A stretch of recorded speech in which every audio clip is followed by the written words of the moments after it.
You know that feeling when you walk into a room and just feel a vibe? Or when you meet someone and your gut tells you something? Well, what if that's not just a feeling? What if it's a sense, just like sight or sound? That's what we're diving into today, the art of energy sensing. We're going to get into some really practical ways you can tune into it, protect your own energy, and start to understand the invisible world that's all around us. So let's get started. So, to really get into this, we have to start with a pretty big idea. It comes from this quote that suggests our modern culture, it's kind of eroding. The whole belief system is built on competition, survival of the fittest, constantly judging others. And the source material calls these sick thoughts. It's this nonstop pressure that just throws us completely out of whack. So that really makes you wonder, right? If this way of living is making us feel so disconnected and, well, sick, is there another way? Is it possible to relate to ourselves and everyone around us in a way that feels more whole, more real? And the answer we're exploring today is a huge, resounding yes. And that path, that alternative, is called holism. Now, this isn't just some new agey term. It's a whole different perspective. It's about seeing yourself not as separate parts, your body over here, your mind over there, but as one integrated whole. Body, mind, spirit, all working together. It's about finding that wholeness within yourself and then living from that place. Okay, but before we jump into sensing all this cool energy stuff, there's a super important first step. It's like you wouldn't go exploring in a storm without a raincoat, right? We first have to learn how to protect our own energy. Seriously, this is the foundation. Without feeling safe and secure in your own energetic space, none of the other stuff really works. And that brings us to the idea of a personal energy shield. You can think of it as setting a healthy personal boundary, but on an energetic level. It's a way to create your own safe space that keeps out draining or negative vibes from your surroundings, or even from other people. The specific technique we're talking about is called the Morex seal, and it sounds fancy, but the concept is actually beautiful and simple. You're basically creating a personal pillar of high-frequency light all around you. This pillar protects what's called your biofield, and here's the cool part. Any funky, disharmonic energy that tries to get in, it gets automatically recalibrated, kind of like being neutralized and returned to its pure, natural state. All right, so how do you actually do this? Let's walk through a quick version. First, I want you to just imagine a pale silver Star of David, just a flat, two-dimensional one floating right in the center of your brain. Got it? Okay. Now take a deep breath in, and on your exhale, really push that symbol down, down, down, all the way to the core of the earth. Next, just breathe normally for a moment and imagine a disk of that same silver light forming about 12 inches below your feet. And for the final step, on one last powerful exhale, pop that disk upward and see it expand into a brilliant pillar of light completely surrounding you.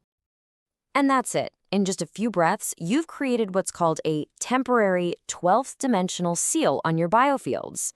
Now, I know 12th dimensional sounds super out there, but don't get hung up on the term. The point is, this simple visualization is an incredibly powerful tool. It's your personal, portable little force field that keeps you safe and your energy clear while you do this kind of work. Okay, so now that we've got our safety shield up and running, we can move on to the really fun part. This is where we start awakening our inner perception to actually feel and sense all the subtle energy that's literally everywhere. Think about it. We're all masters of physical perception, right? You can pick something up and immediately know its shape, its weight, its size. But energy perception? That's a different language. It's about tuning into the much more subtle stuff, like a slight change in temperature in the air around something, or a very faint vibration, or that classic fuzzy feeling you can get between your hands. Let's try a quick exercise so you can feel this for yourself. Go ahead and grab a small object, anything nearby. A pen, a crystal, your keys. Now, place it in your left palm, which is generally considered your receiving hand. First, just feel it physically, the weight, the texture. Okay, now, close your eyes if you want and shift your awareness. Try to sense its energy. Is the air around it a little warmer or cooler? Can you feel a tiny vibration, like a little hum? Now, here's a cool test. Switch the object to your right hand. Does your left hand, now empty, still feel energetically heavier? That's a sign your palm chakra was literally drawing in the object's energy. Okay, here's another awesome one, and you don't need any objects for this. Just put your palms about an inch apart facing each other. Now, slowly move them in and out, maybe back and forth a little. Can you feel that? That kind of fuzzy, magnetic push-pull feeling? That's your own energy field. You're feeling your etheric body. Now try using your breath to build up that charge. Then start to cup your hands and mold that fuzzy feeling into a ball. Just play with it. See if you can feel the warmth and density grow until it almost feels solid. So, what are these little exercises really showing us? They're showing us that you are a walking antenna. This isn't just about cool party tricks. Every time you practice this, you're sensitizing your whole nervous system. You're literally opening up new pathways to receive a level of information you might have been missing before. So, we've practiced feeling the energy of an object, and we've felt our own energy field between our hands. Now, let's take that newfound awareness and turn it inward. We're going to explore the most complex personal energy field there is, our own body.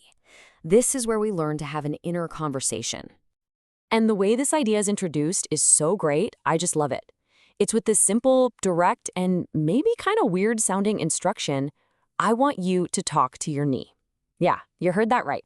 It sounds a little strange at first, but it's pointing to something incredibly profound about how and where our bodies store our memories and experiences.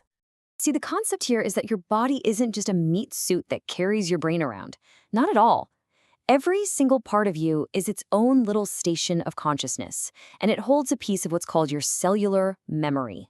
That ache in your shoulder, it might be holding a forgotten experience. That tightness in your hip, it could be an old emotion stuck there. Your body is literally a living, breathing library of your entire life. So, how do you learn to read this incredible library? It's pretty simple. Find a quiet spot and just imagine your consciousness as a little sphere of light all around you. Now gently pass that sphere of light through your body, almost like an MRI scanner. And just notice, what's the very first body part that comes to mind? Don't second guess it. Then move your awareness, that little sphere of light, directly into that spot. And you just ask it gently, please release the memory you hold here. I'm ready to know. And then you just get quiet and you listen. All right, so once we get better at sensing our own energy and listening to our own bodies, we can start to apply these same skills to how we connect with other people. This is really the art of connection, but it's super important to remember that it has to start with a clear framework of safety and respect. There are some really clear ethics to follow before you even think about doing this. Number 1, always have your own energy shield active. That's non-negotiable. Number 2, always ask for permission. You can do it out loud, or you can do it silently, telepathically. 3, your intention has to be pure goodwill. No judgment, no agenda. And finally, remember the goal here is never to diagnose or fix someone. It's simply to witness and appreciate the incredible gift of who they truly are.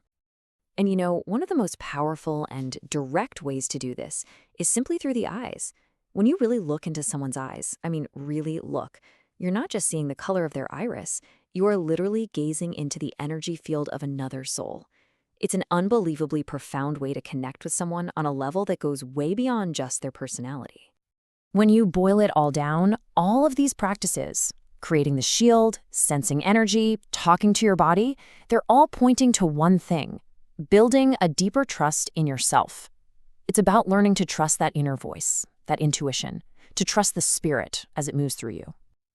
So I'll leave you with this question to think about. After everything we've talked about, with your energy shield active and your senses just a little more open, what do you think you would discover about yourself, about the people in your life, about the world itself, if you really truly started to listen?